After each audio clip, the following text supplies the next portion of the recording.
my window down. Oh, by the way, I should interrupt. When I read, I do voices. This is not to offend anyone. This is just because this is how they sound in my head. Yes, my characters talk to me. That's entirely normal. Yes. Yes. Backing them up there, that's normal. On this side of the table, it's normal. That's why they're happy that there's a table between us, Hillary. Anyhow, as I trolled down South Orange Avenue with my window down, I kept my eyes and ears peeled for something that would suggest the regular order of things was askew. Not long after passing over the Garden State Parkway, I found what I was looking for.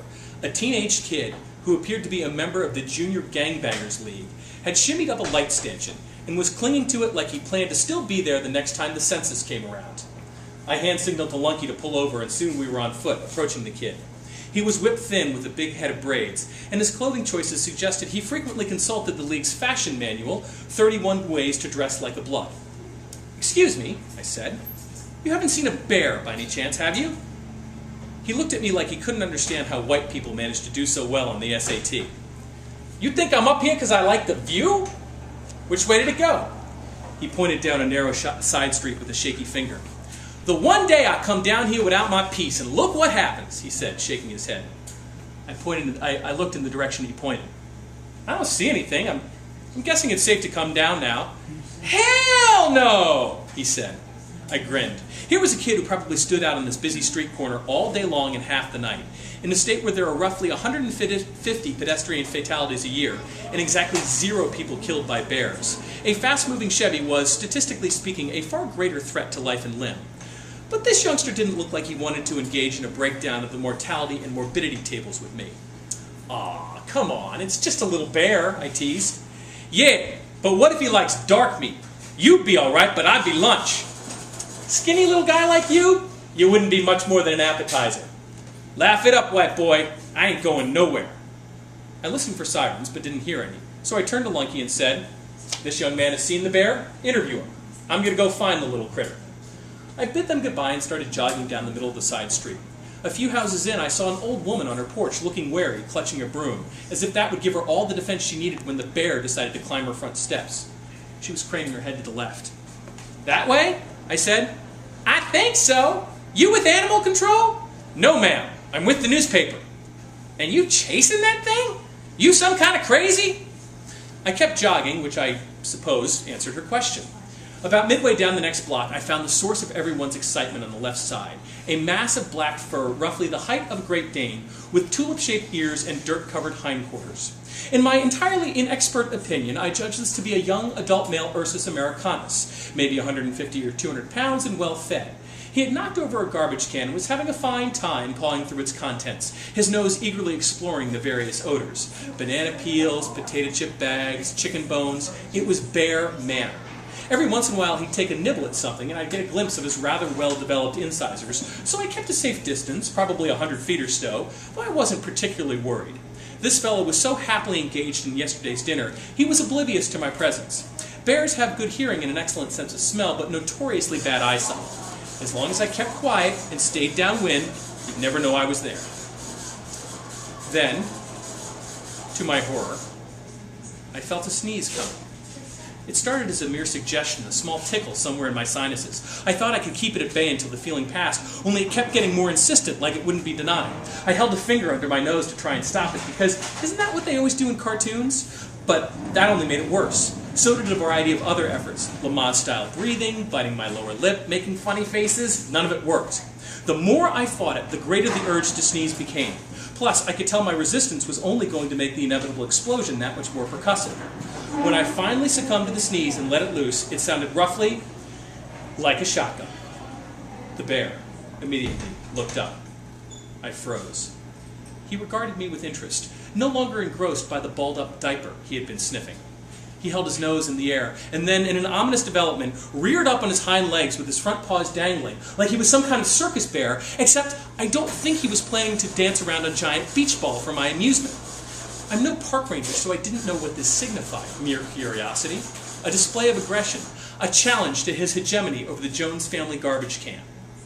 I once read a wilderness safety pamphlet that said if you ever encountered a bear in the wild, you were supposed to be big and noisy, the idea being that bears are naturally shy and would easily be scared off. So I went up on my tiptoes, raised my arms in the air, and said something that sounded like, "Roar!" But I guess this bear was more of an extrovert than most, because he just tilted his head and sniffed at me some more, thoroughly unimpressed by my version of big and noisy. I let out a roar again, though perhaps it was less convincing, because this time it sounded more like, "Rawr?" The bear dropped back on all fours, and I felt my shoulders relaxed. Then he charged. For a second or two, I just stood there as he lumbered toward me with a pigeon-toed gait, making a guttural noise that was somewhere between a woof and a bark. I seem to recall the wilderness safety pamphlet counseled that you should never turn and run, that you should hold your ground. Running doesn't work, the pamphlet advised, because bears are faster than people. Plus, bears were big into what it called the bluff charge, meaning he would pull up before he reached his target. So this was a bluff. Just a big, nasty, snarling, drooling, growling, menacing, intimidating, teeth-baring bluff. As he narrowed the gap between us from 100 to perhaps 70 feet, I told myself he would stop short any second, just put on his bare brakes and come to a skittering halt. This was all about the sound and nothing about the fury. I just wish the sound, which was throaty and primal and utterly believable, wasn't making my sphincter tighten. I couldn't just stand there, could I? I began to question the wisdom of the pamphlet. What if it was misinformation put out by the bears themselves? Some kind of slick bear propaganda? Shouldn't I, as a trained journalist, weigh the veracity of my source a little more carefully and, more to the point, weigh the possibility the source might be hungry? The rational part of my brain kept repeating these simple safety tips. Don't run. Stay calm. Running only makes matters worse. This is a bluff. Then a different part of my brain, a more instinctive part, took over, and it said, "Hey, stupid! This bear is about to bluff your head off! Run, stupid, run!" So I ran. With my imaginary tail tucked between my legs and a frightened yell escaping my throat, I began desperately scrambling up the street back in the direction of South Orange Avenue, hoping that perhaps when the bear saw I had dropped all claim to his garbage bag, he would return to his rotting vegetables in peace. But no. As I allowed myself a quick peek back, I saw he was still after me, and he was getting closer. Apparently that damn pamphlet was only right about one thing. Bears are faster than humans. I dashed through the first intersection without bothering to look for cars, gaining a new appreciation for the wisdom of my young gangbanger friend. Fast-moving Chevys are a lot less scary after all. As I continued up the next block, I passed the old woman on the porch, still clutching her broom. She started yelling encouragement. But not at me. At the bear. "That's right! Get him! He crazy! We got enough crazy around here already!" "Oh, come on!" I protested through ragged breath. "Can't you at least root for your own species?" I looked back and saw I was at least not losing any more ground. As long as I kept sprinting, I'd be fine. Too bad I'm not a world-class half-miler. As I got closer to South Orange Avenue, I started to feel the burn in my legs and lungs, and I didn't know how much longer I could keep it up. I rounded the corner with the bear in hot pursuit and saw my gangbanger buddy still high up in the air. "Run, white boy, run!" he crooned. "I'm the appetizer, but it looks like you the main course." I glanced up at him covetously and began calculating whether there was room for two up in that light stanchion. Then I spied a much better, much larger safe haven. Lunky. My hulking intern was just completing his interview, and I don't want to say I hid behind him, but, well, I hid behind him. Lunky seemed confused by what I was doing. I just grasped his back and positioned him so the full breadth of his body was between me and the bear. This turned out to be the smartest thing I did all day. The bear took one look at Lunky and dug his paws into the asphalt, coming to a stop so quickly I thought he was going to roll over on himself. Even in Newark, the Call of the Wild has a pecking order, and Lunky was definitely the biggest bear on this block.